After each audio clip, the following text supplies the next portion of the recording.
करने के पीछे कोचिंग इंस्टीट्यूट्स की और खुद बच्चों की क्या रिस्पॉन्सिबिलिटी है और इसको कैसे ठीक किया जा सकता है।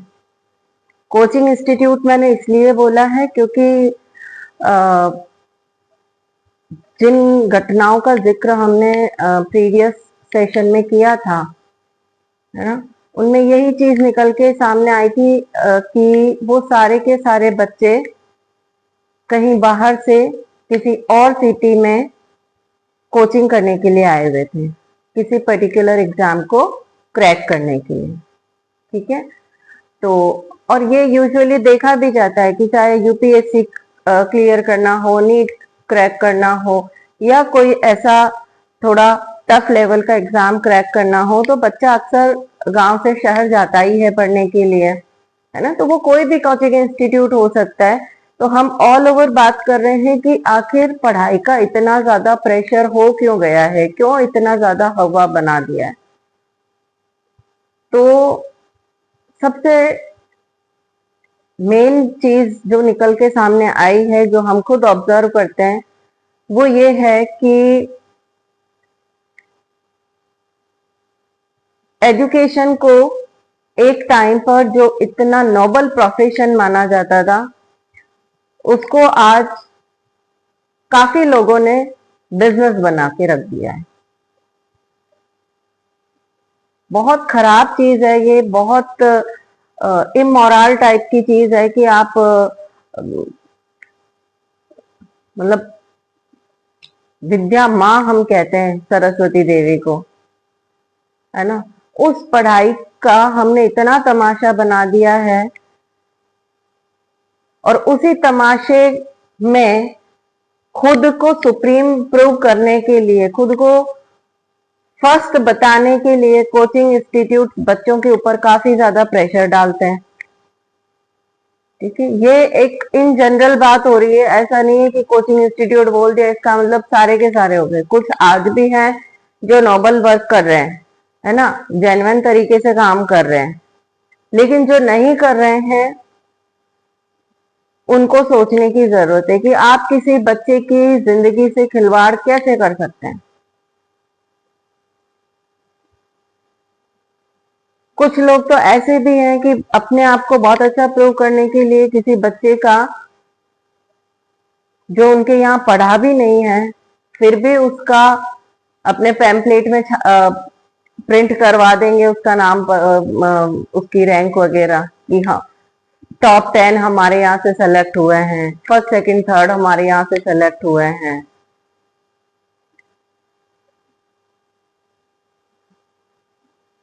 और दूसरी तरफ वीकली टेस्ट होते हैं, या जब एग्जाम बिल्कुल पास में होता है तो एवरी डे या एवरी ऑल्टरनेट डे टेस्ट हो रहे हैं। और उस टेस्ट में, ठीक है टेस्ट अच्छी बात है, लेकिन उसका भी एक क्राइटेरिया होना चाहिए। फिर उस टेस्ट के मार्क्स पब्लिकली डिस्प्ले किए जाते हैं।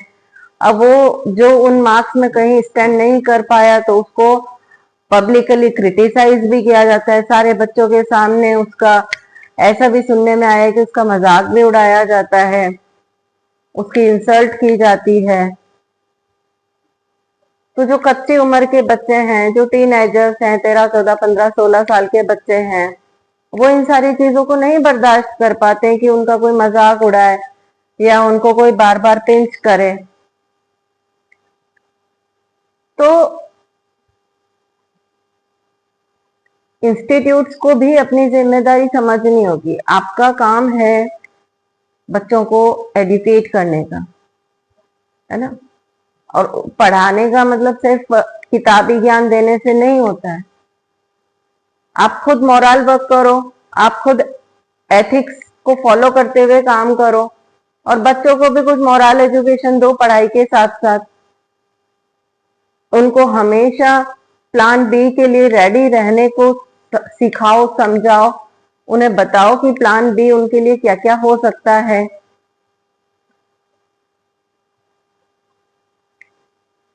और कुछ बच्चे भी ऐसे होते हैं जिनके साथ पेरेंट्स का फुल सपोर्ट होता है। पेरेंट्स कहते भी हैं कि बेटा हम तुम्हारे साथ हैं, तुम घबराओ नहीं, परेशान मत हो, तुम अपनी कोशिश करो, जो एग्जाम होगा, जो रिजल्ट होगा वो हमको मंजूर है। लेकिन वो बच्चे खुद ही थोड़े ज्यादा सेंसिटिव नेचर के होते हैं, तो उन्हें ये लगता है कि नहीं, हमें तो फर्स्ट आना ही है, हमें तो इस एग्जाम में पहली ही बार में पहली रैंक लानी ही है। ऐसा नहीं हुआ तो क्या होगा, मेरे फ्रेंड्स आगे निकल जाएंगे, मैं पीछे रह जाऊंगा, लोग क्या कहेंगे, दोस्त क्या कहेंगे, मेरा कैरियर खराब हो जाएगा, एटसेट्रा एटसेट्रा। तो इस टाइप के जो थोड़े ओवर सेंसिटिव बच्चे होते हैं, उनकी टाइम टू टाइम काउंसलिंग भी जरूरी है। और यहीं पे कवर करते हुए मैं आपको बता भी दूं कि जो भी जिस स्टेट की ये घटनाएं हुई थी, उस स्टेट गवर्नमेंट ने ये गाइडलाइंस भी जारी कर दी हैं, ये रूल्स बना दिए हैं कि एक तो कोचिंग इंस्टीट्यूट किसी भी 16 ईयर्स से कम के बच्चे को, 16 साल से कम के बच्चे का रजिस्ट्रेशन कर ही नहीं सकता। दूसरी चीज, उन पे किसी तरीके का आप दबाव नहीं डाल सकते। तीसरी चीज, टाइम टू टाइम बच्चों की काउंसलिंग की जाएगी। एक ये भी डिसीजन लिया गया कि जितने भी बच्चे हॉस्टल में रहते हैं, उनके हॉस्टल के रूम में से सीलिंग फैन हटा दिए जाएंगे। छत वाले जो पंखे होते हैं वो अब नहीं लगाएंगे, ताकि बच्चा कोई ऐसा कदम ना उठा सके। इसकी बजाय दूसरे स्टैंड वाले फैंस या कोई दूसरा सब्स्टिट्यूट यूज किया जाएगा। ये तो नहीं लगता कि कोई बहुत ही ज्यादा इफेक्टिव होगा, लेकिन हाँ, फिर भी ये भी एक सेफ्टी मेजर तो है ही, क्योंकि जो मैक्सिमम अटेम्प्ट्स थे वो इसी तरीके से किए गए थे। पर इन सारी चीजों को देखते जानते हुए, आज के टाइम को देखते हुए, इन केसेस को देखते हुए, कहीं ना कहीं ये लगता है कि सबसे ज्यादा जो जरूरी है वो है इमोशनल सपोर्ट, मॉरल सपोर्ट। बच्चे का मेंटली स्ट्रोंग होना बहुत ज्यादा जरूरी है। और आपका अपने बच्चे से पूरी तरह से कनेक्ट होना, उसके मन की बात जानना, उसके साथ दोस्त बनकर रहना, उसको टाइम टू टाइम सही गलत बताते रहना, ये सब बहुत ज्यादा जरूरी है। बच्चे के मन में ये फीलिंग होनी चाहिए कि मेरे मार्क्स, मेरे रिजल्ट से ज्यादा मैं जरूरी हूं मेरे पेरेंट्स के लिए।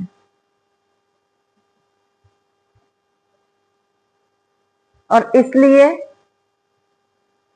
मुझे एफर्ट तो पूरे करने हैं,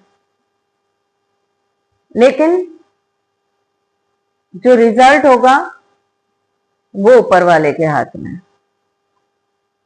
इसलिए कहते भी है ना कि कर्म किए जा फल की इच्छा मत कर। प्रैक्टिकली देखा जाए तो ये कई बार चीज नहीं हो पाती है, क्योंकि जब हमें फल की इच्छा होती है तभी हम कर्म करते हैं। या फल किस लेवल का चाहिए, उस फल के लिए हम कितने ज्यादा डेस्परेट हैं, उस रिजल्ट को हम कितना ईगरली चाह रहे हैं, उसी के अकॉर्डिंग भी हमारे एफर्ट्स डिसाइड होते हैं। लेकिन फिर भी ये सारी चीजें बैलेंस्ड होनी चाहिए कि हाँ, ये हमारा कर्म है, ये हमें रिजल्ट चाहिए, लेकिन अगर किसी वजह से ये रिजल्ट नहीं मिल पाया तो भी लाइफ खत्म नहीं होती है। नहीं होगा कोई बात नहीं, फिर हमारे लिए ये प्लान बी रेडी है, उसके लिए हमें अपना 100% देना है।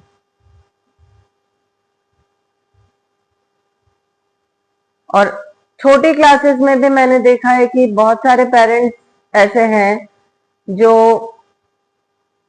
और बहुत सारे बच्चे भी,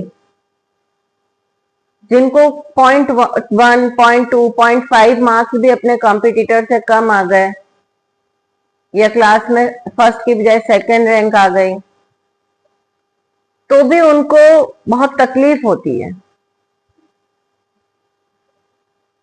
और मैंने मेरी रियल लाइफ में भी ऐसे पर्सन को भी देखा है, ऐसे पेरेंट्स को देखा है जो जिनका बच्चा यूकेजी में था उस टाइम और उसकी सेकंड रैंक आई थी क्लास में। स्टिल उन पेरेंट्स को इतनी दिक्कत हो रही थी कि फर्स्ट वाला फर्स्ट कैसे आ गया, उसके 100 आउट ऑफ 100 कैसे आ गए और हमारे बच्चे के 99 कैसे आ गए। भाई जब पेरेंट्स ही इस तरह से सोच रहे हैं तो बट ऑब्वियसली वो चीजें बच्चे में ट्रांसफर होगी ही होगी। और जब अभी भी बच्चे को ये चीजें फेस करना नहीं आती हैं तो जब वो नेशनल लेवल के कॉम्पिटिटिव एग्जाम्स फाइट करेगा तब वो कैसे उस कंपटीशन को फेस करेगा, कैसे वो एक्सेप्ट कर पाएगा कि हाँ मेरे से ज्यादा मार्क्स भी किसी के आ सकते हैं, मुझसे अच्छी रैंक भी किसी की आ सकती है, मैं सिर्फ अपना कर्म करने के लिए रिस्पॉन्सिबल हूं और वो मुझे बहुत अच्छी तरह से करना है। ये चीजें आपको अपने बच्चे के अंदर इनकलकेट करनी पड़ेगी। अपने बच्चे के अंदर आपको ये सब डेवलप करना है। आपका खुद का पॉजिटिव एटीट्यूड होगा तभी तो बच्चे का भी होगा। आप तो खुद ही इस तरह से शो करते हैं कि नहीं नहीं 2 नंबर कम आ गए तो कैसे आ गए, आधा नंबर भी कम रह गया तो कैसे रह गया। मत कीजिए ऐसा। जितने भी कोचिंग इंस्टीट्यूट हैं, पेरेंट्स हैं, जो भी एजुकेशन फील्ड से रिलेटेड है या सोशल वर्कर्स हैं, जो भी जिम्मेदार इंसान हैं, उन सबको ये एफर्ट्स करने चाहिए कि जो आने वाली जनरेशन है उसमें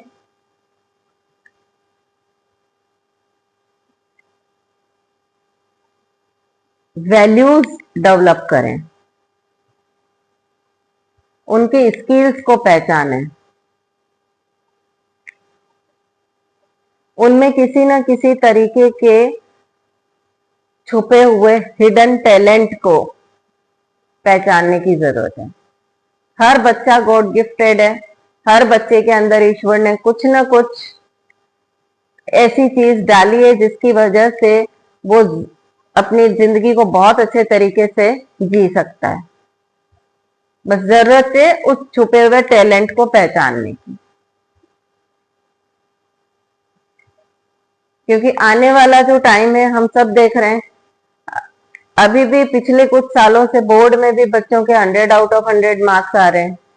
तो एजुकेशन का तो ठीक है, एक एजुकेशन बहुत जरूरी है ताकि इंसान सिविलाइज्ड हो, मैनर्स सीखे, एटिकेट सीखे, है ना। लेकिन जरूरी नहीं है कि हर बच्चा डॉक्टर, इंजीनियर, आईएएस, आईपीएस बने। वो किसी और फील्ड में भी बहुत अच्छी तरह से परफॉर्म कर सकता है, खुद का, आपका, समाज का, सबका नाम रोशन कर सकता है। जरूरत है उस फील्ड को पहचानने की और उस फील्ड में उस पर्टिकुलर बच्चे को सपोर्ट करने की। आने वाला time but obviously creative minds का है। जिनके अंदर क्रिएटिविटी है, जिनके अंदर कुछ अलग सोचने की, कुछ अलग करने की कैपेसिटी है, वो डेफिनेटली सक्सेस होंगे। तो इसलिए मेरी आप सबसे हाथ जोड़ के रिक्वेस्ट है कि प्लीज जो भी आपके आसपास बच्चे हैं, आपके खुद के बच्चे हैं या आपकी इंस्टीट्यूट में पढ़ने वाले बच्चे हैं, उन सबको मॉरली सपोर्ट कीजिए, इमोशनली एनी टाइम उनके साथ कनेक्ट रहिए, उनकी ओवरऑल डेवलपमेंट पे ध्यान दीजिए, जिसमें मेंटल, फिजिकल, सोशल, साइकोलॉजिकल हर तरीके की ग्रोथ बहुत ज्यादा जरूरी है। और